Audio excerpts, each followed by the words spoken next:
ನಮಸ್ಕಾರ ಸ್ನೇಹಿತರೆ, ಮತ್ತೊಂದು ಸಿನಿಮಾ ರಿವ್ಯೂಗೆ ಸ್ವಾಗತ. ಇವತ್ತು ನಾನು ರಿವ್ಯೂ ಮಾಡುತ್ತಿರುವ ಮತ್ತೊಂದು ಸಿನಿಮಾದ ಹೆಸರು ಪೆದ್ದಿ ಅಂತ. ಈ ಒಂದು ಸಿನಿಮಾ ಒಂದು ಕನ್ನಡ ಭಾಷೆಗೆ ಡಬ್ಬಿಂಗ್ ಆಗಿ ಈ ಒಂದು ಸಿನಿಮಾ ತೆಲುಗು ಇಂಡಸ್ಟ್ರಿಯ ಒಂದು ಮೂಲ ಬ್ಲಾಕ್ ಬಸ್ಟರ್ ಸೂಪರ್ ಸಿನಿಮಾ ಆಗ್ತಾ ಇದೆ.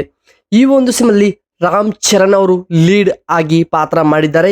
ಅಷ್ಟಕ್ಕೂ ಈ ಸಿನಿಮಾ ಕತೆ ಹೇಗಿದೆ, ಈ cinema full action hero entry ನೋಡಿದ್ರೆ ನೀವು ಪಕ್ಕಾ ನಿಮಗೆ ಗೂಬ್ಸ್ ಬಂಪ್ಸ್ ಗ್ಯಾರಂಟಿ ಬರ್ತದೆ.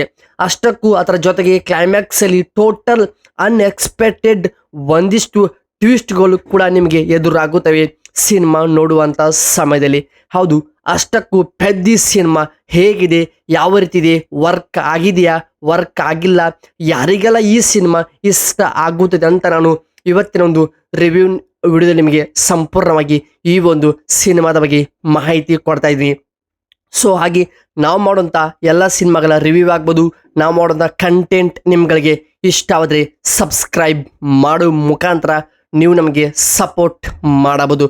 ಹಾಗೆ ಕತೆ ಕಡೆ ನೋಡೋಣ ಬನ್ನಿ. ಪ್ರಮುಖವಾಗಿ ಈ ಒಂದು ಸಿನಿಮಾ ಕತೆ ನಡೆಯುವುದು ಒಂದು ಹಳ್ಳಿಯಲ್ಲಿ. ಅಲ್ಲಿ ನಮ್ಮ ಹೀರೋ ಒಬ್ಬ ನಾರ್ಮಲ್ ಮನುಷ್ಯನ ರೀತಿ ಬದುಕುತ್ತಿರ್ತಾನೆ.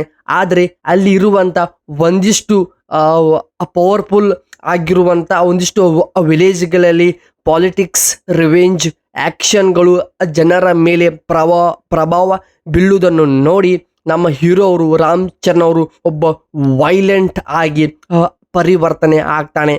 ಹೌದು, ಅಷ್ಟಕ್ಕೂ ಅಲ್ಲಿ ಹೀರೋ ಮತ್ತು ವಿಲ್ಲನ್ ಮುಖಾಮುಖಿ ಆದಾಗ ಅವರ ಮಧ್ಯದಲ್ಲಿ ಆಗುವಂಥ ಆ ಒಂದು ಫೈಟ್ ಬೇರೆ ಲೆವೆಲಲ್ಲಿ ಹೋಗುತ್ತದೆ.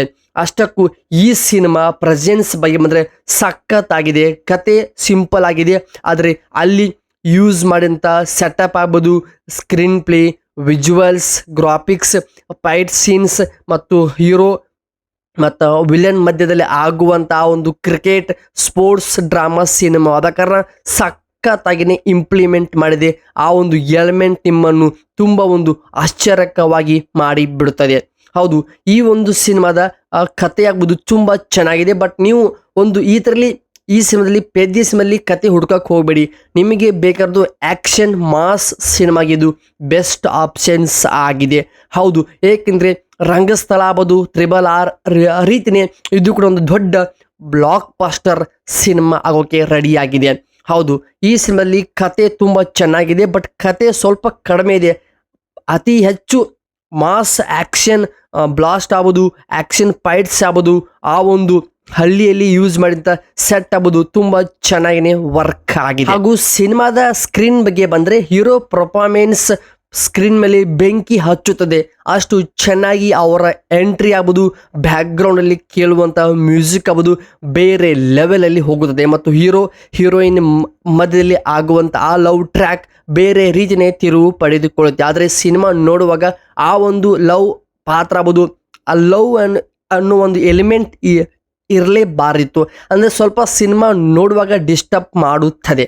ಸೊ ಹಾಗೆ ಫೈಟ್ ಸೀನ್ಸ್ ಕೂಡ ಬೇರೆ ಲೆವೆಲಲ್ಲಿ ಇದು ವರ್ಕ್ ಆಗಿದೆ. ನೀವು ಆ್ಯಕ್ಷನು ಫೈಟ್ ಸೀನ್ಸ್ ಇಷ್ಟಪಡೋರಿಗೆ ಈ ಸಿನಿಮಾ ಹೇಳಿ ಮಾಡಿಸಿದಂಥ ಸಿನಿಮಾವಾಗಿದೆ. ಬ್ಯಾಕ್ಗ್ರೌಂಡಲ್ಲಿ ಬರುವಂಥ BGM ನಿಮ್ಮನ್ನು ಬೇರೆ ರೀತಿ ವೈಬ್ ನಿಮ್ಮಲ್ಲಿನೇ ಹುಟ್ಟಿಸುತ್ತದೆ. ಅಷ್ಟು ಚೆನ್ನಾಗಿದೆ. ಫಸ್ಟ್ ಹಾಫಲ್ಲಿ ಸಿನಿಮಾ ಕತೆ ಸ್ಲೋ ಆಗಿ ಬಿಲ್ಡ್ ಆಗ್ತಾ ಹೋಗುತ್ತದೆ. ಸೆಕೆಂಡ್ ಹಾಫಲ್ಲಿ ರಾಮ್ ಚರಣ್ ಆಗ್ಬೋದು, ನಮ್ಮ ಕರುನಾಡ ಚಕ್ರವರ್ತಿ ಶಿವರಾಜ್ ಕುಮಾರ್ ಅವರ ಎಂಟ್ರಿ ಆದಾಗ, ಅವರಿಬ್ಬರು ಮುಖಾಮುಖಿ ಆದಾಗ ಅಲ್ಲಿರುವಂಥ ಸನ್ನಿವೇಶಗಳು, ಕತೆ ಹೇಗೆ ಬದಲಾಗುತ್ತದೆ ಅಂತ ನೀವು ಸಿನಿಮಾದಲ್ಲಿ ನೋಡಬೇಕು. ಪ್ರೆಸೆಂಟ್ ಈ ಸಿನಿಮಾ ಥಿಯೇಟರ್ಗಳಲ್ಲಿ ರನ್ ಆಗ್ತಾ ಇದೆ. ಮೊದಲೇ ಹೇಳ್ತಾ ಇದ್ದೀನಿ, ಈ ಸಿನಿಮಾದಲ್ಲಿ ನೀವು ಕತೆ ಹುಡುಕಬೇಡಿ. ಇದೊಂದು ಆ್ಯಕ್ಷನ್ ಮಾಸ್ ಬ್ಲಾಸ್ಟ್ ಸಿನಿಮಾವಾಗಿದೆ. ಇದು ಫ್ಯಾನ್ಸ್ಗಳಿಗೆ ಒಂದು ಹಬ್ಬದ ರೀತಿಯೇ ಸೃಷ್ಟಿ ಮಾಡಿದೆ. ಹೌದು, ಈ ಸಿನಿಮಾ ತುಂಬ ಓವರಾಲ್ ಚೆನ್ನಾಗಿದೆ, ವರ್ಕ್ ಆಗಿದೆ ಎಲ್ಲವೂ ಕೂಡ. ಸ್ವಲ್ಪ ನೋಡುವಾಗ ಸ್ವಲ್ಪ ಕಥೆಯಲ್ಲಿ ಒಂದು ಸ್ವಲ್ಪ ಬೇಸರ ಮೂಡಿಸಿದ್ರು ಅತಿ ಹೆಚ್ಚು ಸ್ಕ್ರೀನ್ ಮೇಲೆ ನಿಮ್ಮನ್ನು ಇಂಪ್ರೆಸ್ ಮಾಡೋದಾಗ್ಬೋದು, ನಿಮಗೆ ಒಂದು ಒಳ್ಳೆ ಖುಷಿ ಕೊಡೋ ವಿಚಾರ ಅಂದರೆ ಅದೇ ರಾಮ್ ಚರಣ್ ಅವರ ಪಾತ್ರ. ಅಷ್ಟಕ್ಕೂ ಈ ಸಿನಿಮಾ ಚೆನ್ನಾಗಿದೆ, ವರ್ಕ್ ಆಗಿದೆ. ಪೆದ್ದಿ ಸಿನಿಮಾ ರಿವ್ಯೂ ಇಲ್ಲಿಗೆ ಮುಗಿಸ್ತಾ ಇದ್ದೀನಿ. ಕತೆ ಆಗ್ಬೋದು, ನಾವು ಮಾಡುವಂಥ ರಿವ್ಯೂಗಳು ನಿಮಗೆ ಇಷ್ಟವಾಗಿದ್ದರೆ ನೀವು ನಮಗೆ ಸಬ್ಸ್ಕ್ರೈಬ್ ಆಗೋ ಮುಖಾಂತರ ನೀವು ನಮಗೆ ಸಪೋರ್ಟ್ ನೀಡಬಹುದು. ಮತ್ತೆ ಸಿಗೋಣ ಬೇರೆ ರೀತಿ ಇದೇ ಒಂದು ಕಂಟೆಂಟ್ ಅಲ್ಲಿ. ಕಾಯ್ತರಿ. ನಮಸ್ಕಾರ ಸ್ನೇಹಿತರೆ.